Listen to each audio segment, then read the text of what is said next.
कानी बहू। किशोरी लाल जी के बेटे राघव की शादी की बात जगह जगह चल रही थी, लेकिन किशोरी लाल जी को कोई लड़की पसंद ही नहीं आती थी। और उसकी एक ही वजह थी, किशोरी लाल जी का लालची होना। उनको लड़के वालों से मोटा दहेज चाहिए था, और इसी चक्कर में एक दिन वो एक बहुत पैसे वाले के घर अपने बेटे का रिश्ता लेकर पहुंचे। उस आदमी का नाम था ओम प्रकाश।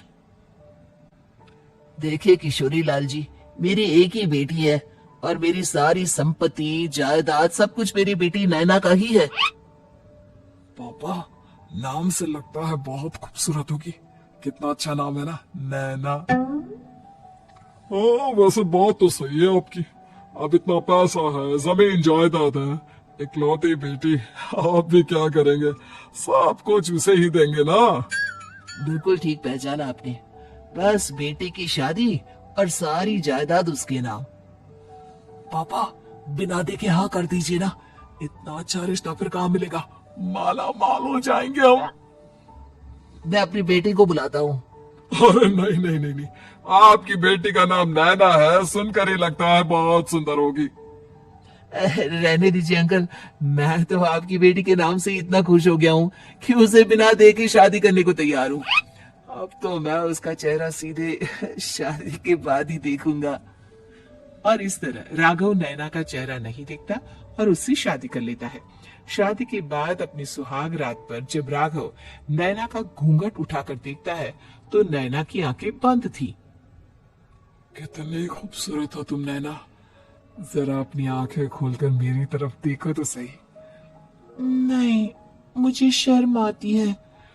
अरे, मैंने तुम्हें शादी से पहले भी नहीं देखा, और अब अगर तुम आंखें खोलकर मुझे देखोगी भी नहीं तो मुझे अच्छा कैसे लगेगा?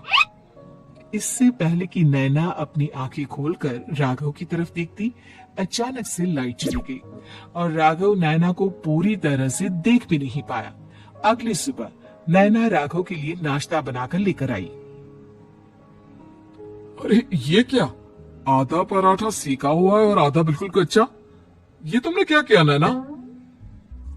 बहू, तुमने क्या आधा पराठा तवे से नीचे लटका कर रखा था, जो आधा सेका है और आधा कच्चा?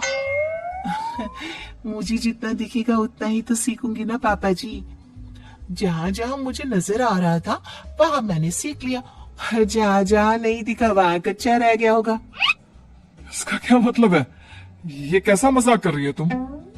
अरे बहू, तुमने इतना लंबा घूंघट क्यों लगाया हुआ है? देखो, हमारे घर में बहुओं को बेटी की तरह रखा जाता है, और फिर तुम तो इतना सारा माल लेकर आई हो। देखो, ये घूंघट डालकर रखने की कोई जरूरत नहीं है। हाँ नैना, पापा जी ठीक कह रहा है, तुम तो आराम से रहो, अपना ही घर समझो। नैना अचानक से अपना घूंघट उठा लेती है। अरे ये क्या पापा, नैना की तो एक आंख फूटी हुई है। नाम से नैना, लेकिन ये तो कानी बहू निकली। मेरे साथ धोखा हुआ है, धोखा। बिना दिखाए अपनी कानी लड़की मेरे संग में आती, मुझे कानी भी नहीं चाहिए। मुझे अभी ओम प्रकाश जी से बात करनी पड़ेगी। आखिर उन्होंने मेरे साथ ऐसा किया क्यों? अरे, आप लोगों ने ही तो पापा से कहा था कि आप लोग शादी से पहले मुझे देखना नहीं चाहते। अब मेरे पापा पर क्यों इल्जाम लगा रहे हैं? अरे लेकिन उन्हें बताना तो चाहिए था ना कि तुम कानी हो, एक आंख से तुम्हें दिखाई नहीं देता। किशोरी लाल और राघव नाराज होकर ओम प्रकाश को अपने घर बुलाते हैं। पापा जी, ये आपने क्या किया? शादी से पहले बताया क्यों नहीं कि नैना की आंखों में परेशानी है?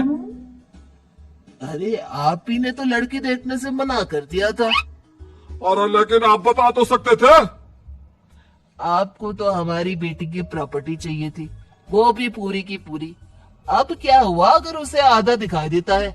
प्रॉपर्टी तो आपको पूरी मिल गई ना। अरे ये क्या बात हुई? मेरी शादी प्रॉपर्टी से नहीं, आपकी बेटी से हुई है।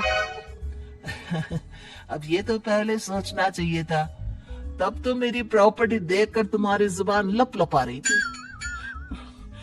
लेकिन मैं कानी लड़की को अपनी बीवी बनाकर नहीं रख सकता। पापा, कुछ करिए ना आप।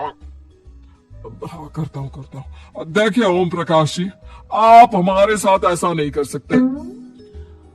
और तुम देखो, अगर तुमने मेरी बेटी से शादी तोड़ी ना, तो जो भी प्रॉपर्टी मैंने तुम्हें दी है वो तो पूरी की पूरी वापस ले लूंगा, और आधी प्रॉपर्टी तुम्हारी भी लूंगा। अरे मेरी आधी प्रॉपर्टी भला क्यों लेंगे आप?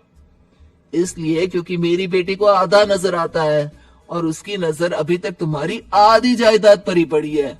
अब तुम उसे घर से निकालोगे तो कुछ तो लेकर जाएगी ना। और अगर हम आपकी बेटी को अपने घर की बहू बनाकर रखे तो? तो तुम्हारी पूरी प्रॉपर्टी तुम्हारी ही रहेगी, और जो मैंने तुम्हें दिया है ना, उसमें से बस मैं आधा लेकर जाऊंगा। अरे लेकिन अब आप अपनी दी हुई प्रॉपर्टी में से आधी वापस क्यों लेकर जाएंगे? अगर मैं आपकी बेटी को अपनी पत्नी बनाकर रखने को तैयार हूं तो? इसलिए ताकि भविष्य में अगर तुम मेरी बेटी को धोखा दो तो उसके पास कुछ तो रहे जो पति का हो। वैसे मेरे पास तो बहुत कुछ है, लेकिन अपने पति की कोई निशानी तो उसके पास होनी चाहिए ना। अब अगर तुमने मेरी बेटी को कानी कहा तो तुम्हें प्रॉपर्टी भी कानी ही मिलेगी, पूरी नहीं। जमाए राजा। किशोरी लाल और राघव समझ चुके थे कि वो बुरी तरह फंस चुके हैं और अब उनके पास वहां से निकलने का कोई चारा नहीं है। अब समझ में आया ना, लालच बुरी बला होती है। एक तो तुम्हें प्रॉपर्टी मिली, ऊपर से बीवी मिली, उसमें तुम्हें नखरे भी दिखाने हैं। आए बड़ी, चुपचाप बैठो तुम। कुछ दिनों के बाद नैना राघव की कार लेकर बाजार घूमने निकलती है और जब कार लेकर वापस आती है, ये क्या? एक तरफ से मेरी गाड़ी पूरी खराब हो चुकी है। लगता है तुमने मेरी गाड़ी को किसी दूसरी गाड़ी के साथ एक्सीडेंट किया है। अरे कितना बड़ा नुकसान कर दिया तुमने बहू। वो क्या है ना पापा जी, मुझे एक आंख से दिखाई नहीं दे रहा था, सामने से गाड़ी आ रही थी। मुझे तो सिर्फ आधा ही दिखाई दिया और वो गाड़ी मेरी कार से रगड़ते हुए निकल गई। अब मैं क्या करूं बताओ? आप इसे ठीक कराने के पैसे कौन देगा? तुम्हारे पापा? तुमने मुझसे इस तरह से बात की? अभी रुको। नैना राघव की शिकायत ओम प्रकाश को कर देती है।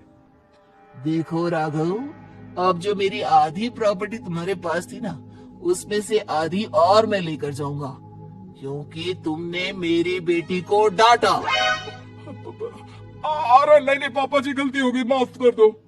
गलती की तो कोई गुंजाइश ही नहीं। अगली बार मेरी बेटी को डांटा तो बची हुई आधी में से आधी और ले जाऊंगा। लालच के चक्कर में हम दोनों ने बहुत बड़ी गलती कर दी बेटा। एक तो तुम्हें कानी बहू मिली और ऊपर से जो माल मिला वो भी काना। इस तरह राघव की हर एक गलती पर ओम प्रकाश उसकी प्रॉपर्टी का आधा आधा हिस्सा लेकर अपना सारा माल वापस ले गया और राघव को कानी बीवी से काम चलाना पड़ा। भाई लालच वाकई में बुरी बला है।